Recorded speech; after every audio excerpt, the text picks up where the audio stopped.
It was in the height of Christ's prayer that he was transformed.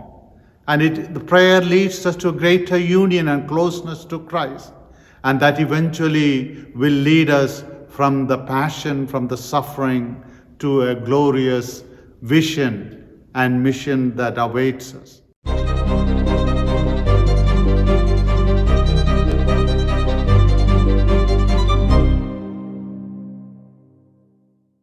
My dear friends, on this second Sunday of Lent, in the Gospel from St. Luke chapter 9, verses 29 to 36, we have the transfigured of Christ who occupies the center stage of today's readings and the message. The transfiguration of Jesus has got a great significance for our life when we really understand the message that Jesus was trying to give his disciples while he had just spoken about his passion. He had predicted his own betrayal and death, and he mentioned that the Son of Man would suffer much. And certainly that was a moment perhaps for the disciples to be a little confused and discouraged. It is at this point that Jesus wanted to offer them a little more light into his real life and his real message. Jesus lived an extraordinarily simple life. There was nothing that was special or spectacular in that ordinary life that he lived. He lived, he ate, he moved about, and he slept among his people as an ordinary human being. However, even the miracles he worked, restoring sight and hearing to the blind and the deaf, and even raising the dead, his own disciples and the people who witnessed it all, they must have been surprised how an ordinary human being could do all these things. And then, behold, as he led the disciples to the height of his prayer experience on Mount Tabor, there Christ was transfigured. His very ordinary self was resplendent with an extraordinary splendor and light. Christ in all his glory was there in the midst of the great prophet Elijah and the great lawgiver Moses, just to show Christ was the fulfillment of all the law and the prophecy. The transfigured Christ reveals our own glorious life in heaven. Jesus wanted his disciples to know that his suffering death was not the end of it all. It should lead to an eternal life and happiness in great glory and splendor.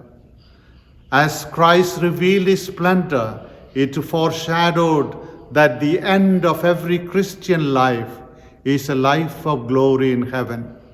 Our mortal, corruptible life will be transformed into immortal and incorruptible life of glory in heaven.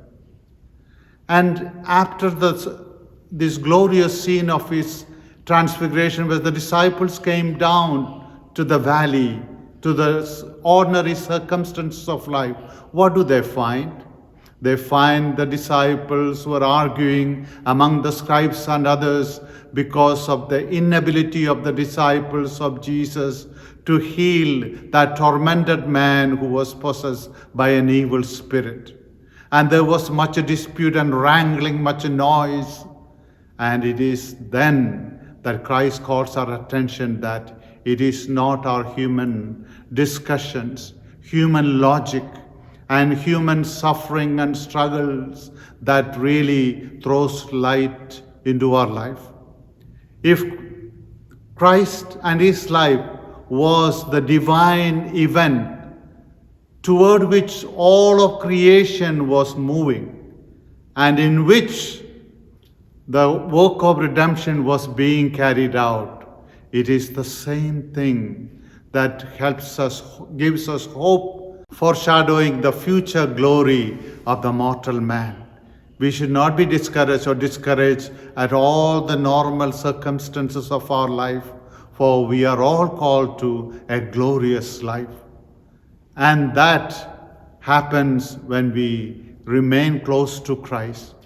In the ordinary circumstances of life, where nothing seems to make sense, where there is so much confusion, where there is so much uncertainty, but then the event, the divine event of Christ's life, and the image of his transfigured presence on Mount Tabor reminds us of the importance of remaining close to the Lord in prayer. It was in the height of Christ's prayer that he was transformed. And the prayer leads us to greater union and closeness to Christ. And that eventually will lead us from the passion, from the suffering, to a glorious vision and mission that awaits us. And so, my dear brothers and sisters, in the midst of this Lent, as we try to draw closer to the Lord and be inspired and be strengthened by his life and his message, life-giving message, let us remember that. Let us find a sacred space, avoiding all the hustle and bustle, all the unnecessary noises and distractions of life, to commune with God in the person of Jesus, who alone will throw light and who alone will give us a vision that will help us to go on our journey until we reach that splendor, which is the end and the final goal of every human being.